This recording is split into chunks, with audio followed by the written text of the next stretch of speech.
I want to mention, I do see a connection here to there's a mention of 7 generations, and the idea behind um, that teaching itself is just the fact that, you know, the decisions that we make today will be decisions that will influence the next 7 generations. So to know that, you know, our direction and how we do things is not something that we necessarily should take too lightly. But again, you know, that would be a part of those 7 grandfather teachings, that humility, that you know, being humble in those decisions, and knowing, like, you know, as the pieces that I may present to my children, and in how we deal with food and the respect we have for food, and, you know, trying to ensure that, again, there's so much to be grateful and to honor everything that we may have, again, food wise, or the fact that, you know,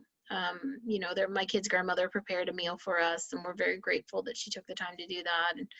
you know, being able to bring that into the whole food process, I think is our opportunity to kind of reintegrate those teachings into it. And again, like I said, I'm sure over the years it has been disconnected, but again, through having spaces where you can connect with other places to learn a bit more about culture and the connection to food, because it definitely is a medicine. I know in diabetes care, we always talk about how food is a medicine. It really is that one piece that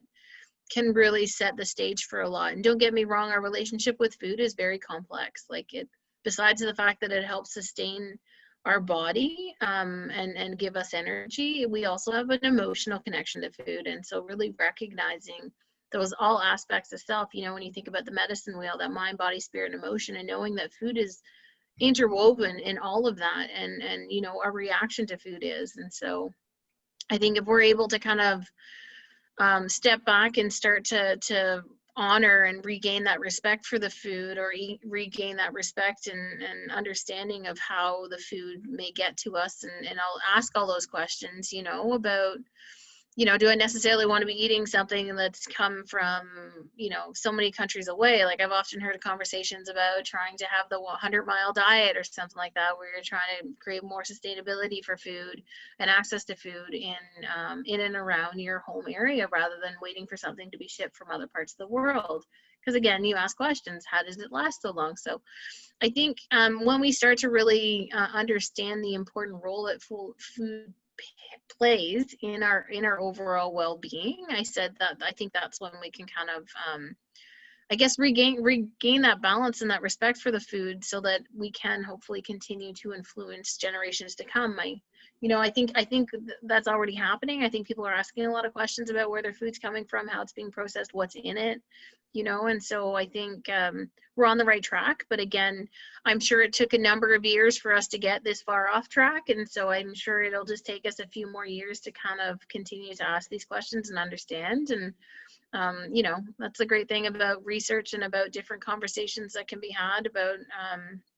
and then supporting community initiatives as well is so important. Because I know a lot of these, you know, you think about I know a bunch of Indigenous organizations here in the city that have a garden every year, and that they try to support the community that live in and around the area, or they try to support our Indigenous community in supporting that. So, and I'm sure it's same thing happens on the reserves as well, as again, trying to support the sustainable food access, because, you know, especially depending on where in this country, because northern areas, they tend to pay a lot. And I mean, I have family that live an hour and a half outside of Winnipeg, and you wouldn't think it would cost them that much, but I mean, the food is actually pretty high up there. Like, a jug of milk is like $12, whereas if they just drive an hour and a half to the city, they can get it for $6, right? So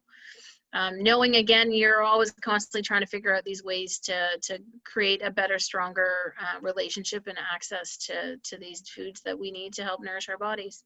as we all deserve it, right? We all deserve it.